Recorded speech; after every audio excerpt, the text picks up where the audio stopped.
बच्चों, आज हम पढ़ेंगे पाठ नंबर 5 प्रत्यय। तो आइए अब प्रत्यय शब्दों के बारे में पढ़ेंगे। इससे पहले पाठ में आपने उपसर्ग शब्दों को पढ़ा था, जिसमें मूल शब्द से पहले शब्द लगकर उनके अर्थ शब्दों में परिवर्तन हो जाता है, यानी शब्द बदल जाते हैं।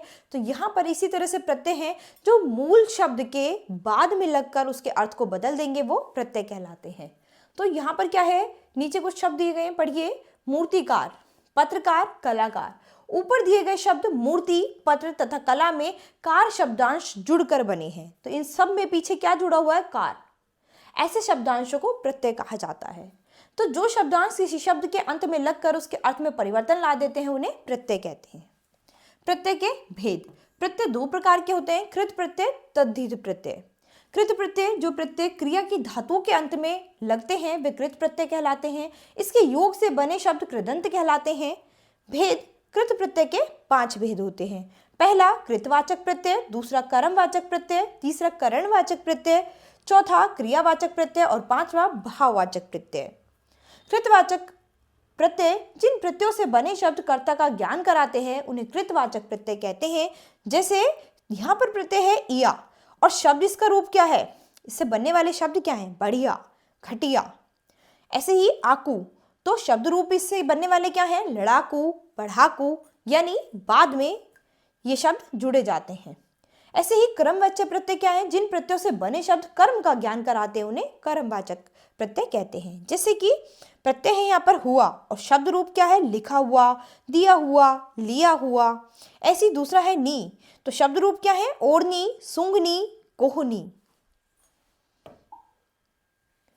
तीसरा है करणवाचक प्रत्यय, जिन प्रत्ययों से बने शब्द क्रिया के साधन का ज्ञान कराते हैं, उन्हें करणवाचक प्रत्यय कहते हैं। जैसे कि प्रत्यय है आपके पास नी और शब्द रूप क्या है, कर्तनी, फूंकनी।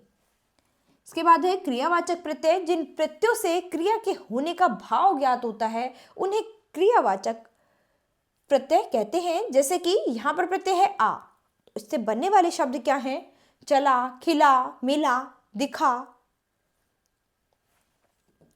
इसके बाद है भाववाचक प्रत्यय, जिन प्रत्ययों से बने शब्द किसी भाव या क्रिया के व्यापार का ज्ञान कराते हैं, उन्हें भाववाचक प्रत्यय कहते हैं। जैसे कि प्रत्यय है आन और शब्द रूप क्या है, उड़ान, उठान।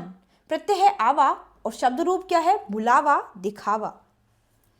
दूसरा है तद्धित प्रत्यय, संज्ञा विशेषण आदि शब्द जुड़कर नए शब्द बनाने वाले प्रत्यय तद्धित प्रत्यय कहलाते हैं।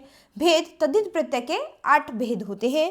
पहला कृतवाचक तद्धित प्रत्यय, दूसरा गणनावाचक तद्धित प्रत्यय, तीसरा स्थानवाचक तद्धित प्रत्यय, चौथा संबंधवाचक तद्धित प्रत्यय, पांचवा लघुतावाचक तद्धित प्रत्यय, छठा भाववाचक तद्धित प्रत्यय, सातवां गुणवाचक तद्धित प्रत्यय और आठवां सादृश्य तद्धित प्रत्यय। तो सबसे पहला है कृतवाचक तद्धित प्रत्यय। जिन शब्दों में कर्ता का बोध होता है, उन्हें कृतवाचक तद्धित प्रत्यय कहते हैं। जैसे प्रत्यय है गर और शब्द रूप क्या है, इससे बनने वाला जादूगर, बाजीगर, कारीगर। ऐसे ही इसके बाद है गणनावाचक तद्धित प्रत्यय, जिन प्रत्ययों के योग से गणनावाचक संख्या का बोध होता है, उन्हें गणनावाचक तद्धित प्रत्यय कहते हैं। जैसे कि प्रत्यय है था और इससे बनने वाला शब्द रूप चौथा। ऐसे ही प्रत्यय है यहाँ पर वां और शब्द रूप है 7वां, 20वां। इसके बाद है स्थानवाचक तद्धित प्रत्यय, जिन प्रत्ययों के योग से स्थान का बोध होता है, उन्हें स्थानवाचक तद्धित प्रत्यय कहते हैं। जैसे कि प्रत्यय है वाला, तो शब्द रूप क्या बना, दिल्ली वाला। ऐसे ही प्रत्यय है वाल, तो शब्द रूप क्या बना, गढ़वाल। संबंधवाचक तद्धित प्रत्यय, जिन प्रत्ययों के योग से संबंध का ज्ञान होता है, उन्हें संबंधवाचक तद्धित प्रत्यय कहते हैं। जैसे प्रत्यय है जा, तो शब्द रूप क्या हुआ, भतीजा, भांजा। ऐसे ही लघुतावाचक तद्धित प्रत्यय, जिन प्रत्ययों से बने शब्द लघुता का ज्ञान कराते हैं, वे लघुतावाचक तद्धित प्रत्यय कहलाते हैं। जैसे कि प्रत्यय है टी, टा, तो शब्द रूप क्या बनेगा, बाल्टी, लंगोटी, कलूटा। सही है भाववाचक तद्धित प्रत्यय, जिन प्रत्ययों से बने शब्दों से भाव का ज्ञान होता है, वे भाववाचक तद्धित प्रत्यय कहलाते हैं। जैसे प्रत्यय है पा, तो शब्द रूप क्या होगा, मोटापा, बुढ़ापा। गुणवाचक तद्धित प्रत्यय, जिन प्रत्ययों के योग से गुण का बोध होता है, उन्हें गुणवाचक तद्धित प्रत्यय कहते हैं। जैसे प्रत्यय है आपका लू, तो शब्द रूप क्या है? कृपालु, श्रद्धालु, दयालु। इसके बाद है सादृश्य तद्धित प्रत्यय। जिन प्रत्ययों के योग से समता का बोध होता है उन्हें सादृश्य तद्धित प्रत्यय कहते हैं। जैसे प्रत्यय है हरा, तो शब्द रूप क्या होगा? सुनहरा। दो प्रत्ययों का एक साथ प्रयोग, तो कभी कभी ऐसा भी होता है कि दो प्रत्ययों का एक साथ प्रयोग किया जाता है। तो आइए देखेंगे यहाँ पर मूल शब्द है बच और प्रत्यय है पन। ठीक है, इसमें पन के साथ साथ एक और प्रत्यय जोड़ेंगे आ, तो बनने वाला शब्द क्या बन गया? बचपना। ऐसे ही शब्द है शीत। मूल शब्द आपका क्या है? शीत। इसमें प्रत्यय लगाया आपने ल, और इसी के साथ एक और प्रत्यय लगा दिया ता, तो क्या बन गया? शीतलता।